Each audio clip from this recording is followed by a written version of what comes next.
I'm not comfortable sharing my real name, but you can call me Mark.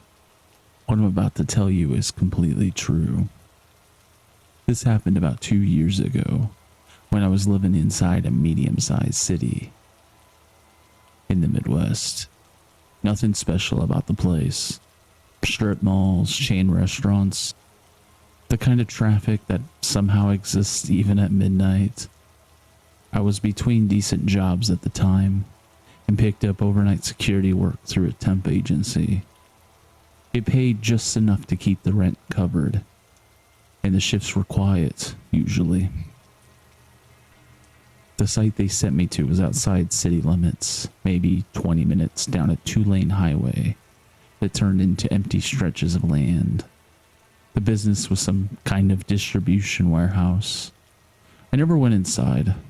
All I was told was the workers were on strike, and the company wanted a guard present overnight in case of vandalism.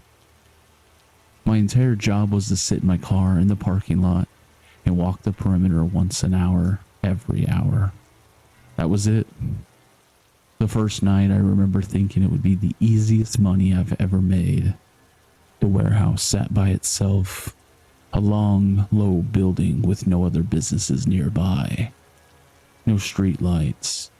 Hell, no lights at all, except the ones mounted high on the building walls. They casted wide cones of yellow light that didn't quite reach the edges of the lot. Beyond that, it was just open land and darkness. I parked facing the building like I was told. Engine off, windows partway up, doors locked. The night air out there felt different than in the city. Still, like the world had stopped moving. I checked my phone. Midnight. I had a clipboard with a sheet to log each patrol. 1 a.m., 2 a.m., and so on. Walk the property, check the doors, look for damage. The usual stuff, routine. For the first hour, nothing happened. I scrolled on my phone, leaned my seat back a little. Every now and then I'd look up at the building just to remind myself where I was. The light hummed faintly. That was the only sound out there. Around 12:40, I remember feeling off. Not scared, just aware of how alone I truly was. No cars passing on the road, no wind, no symphony of insects. Hell, even the usual background noise from the city that you don't even notice wasn't even there. It felt like sitting in a paused video. I told myself I was just overthinking it. New place, middle of nowhere, that's all. At exactly 12:58, I set my phone down to get ready for the first patrol. That's when it happened. Something had slammed against the driver's side rear window. Not a knock, not a tap, just bangs. Fast, hard, like someone hitting the glass with both hands as fast as they could. I yelped, actually yelped, and jerked toward the door. My heart went from normal to sprinting in a second. I whipped my head to the left, expecting to see a face right there against the glass. But there was nothing. Just my own reflection and the yellow light from the building.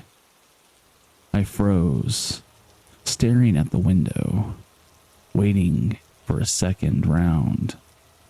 My ears were ringing from the adrenaline. I was breathing hard. The type of breathing like you'd just finished a run. Okay, I muttered.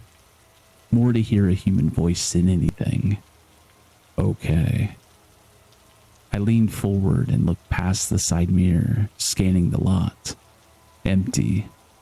The asphalt stretched out smooth and undisturbed. No movement, no cars, no person running away. I checked the back seat out of pure instinct. Empty. With shaky hands, I turned on my flashlight, shining it through the glass. Nothing close enough to have made that sound. No branches, no debris. Hell, I was parked in the middle of the parking lot. I wasn't near anything. I sat there for a long time just listening, waiting for footsteps or the sound of someone breathing heavy. Nothing came. After a few minutes, embarrassment started creeping in. Maybe something hit the car, a bird, debris from the sky that may have hit the roof. I don't know. My brain was already trying to smooth it out, trying to make it make sense. I looked down at my watch. 1:05 a.m. I still had to do the patrol. Getting out of the car felt like stepping into deep water. The air was colder than before. I locked the doors behind me, even though I'd only be gone for a few minutes, and started walking alongside the building. My boots sounded way too loud on the pavement. The warehouse walls were metal, painted a dull gray. My flashlight beam slid over them, over loading dock doors, over security cameras that I doubted anyone was watching at that hour. I kept replaying the pounding in my head, the speed of it, the force. I told myself, if someone had done that, they would have still been there. You would have seen them. Halfway down the side of the building, something caught my attention. A woman's voice. "Excuse me, sir." I stopped mid-step. My stomach dropped so fast, it almost hurt.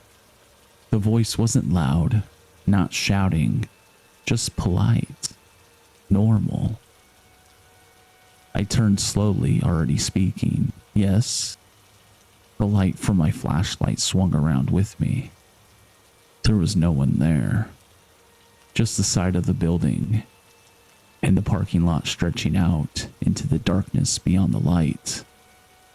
I stood there, the words still halfway in my throat. "Hello," I called out, my voice coming out thinner than I expected. No answer. I took a few steps back the way I'd come, scanning everywhere with the light could reach. Under trucks, in the woods, nothing.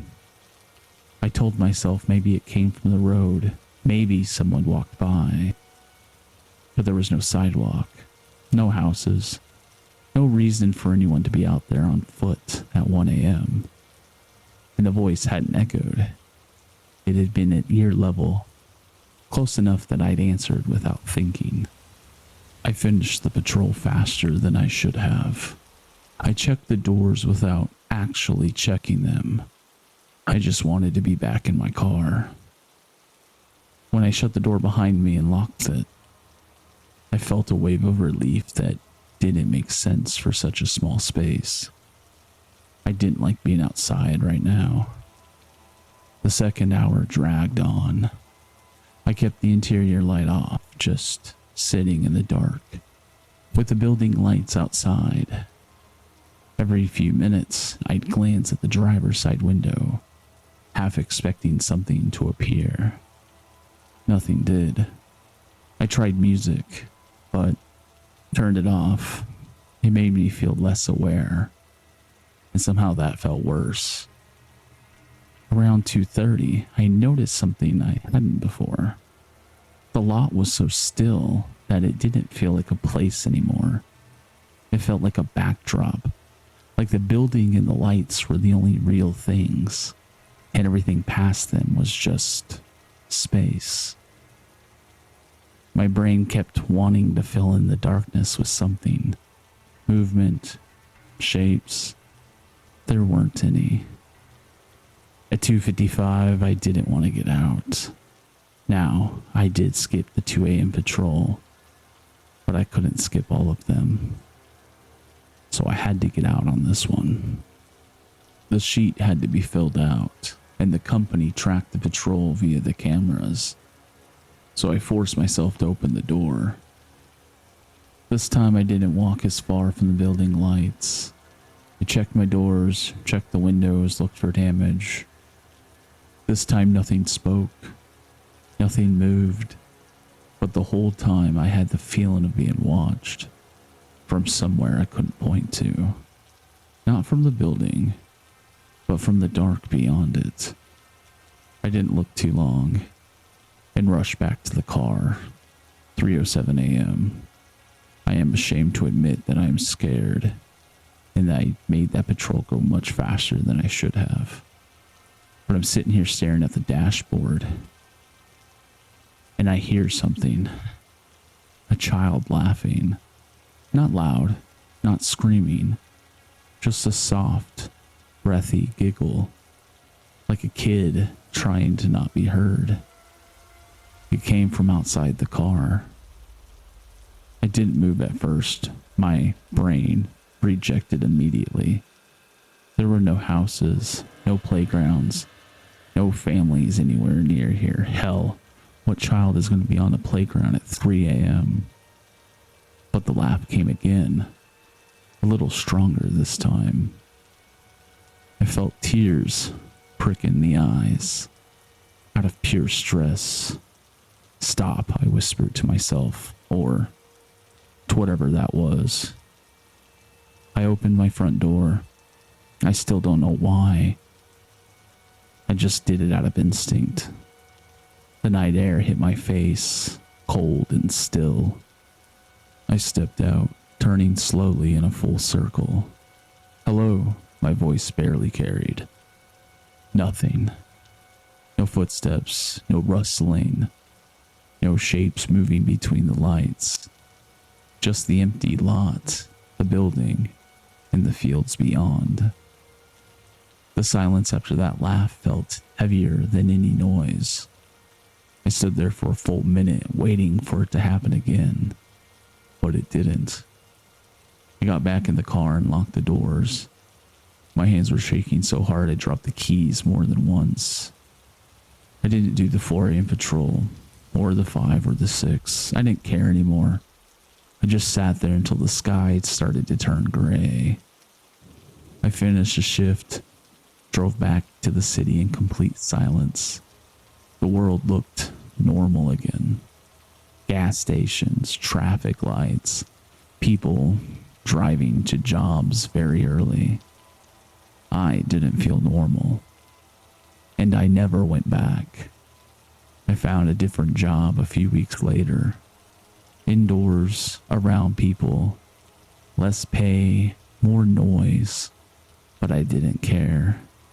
Something about that night changed the way I feel about empty places.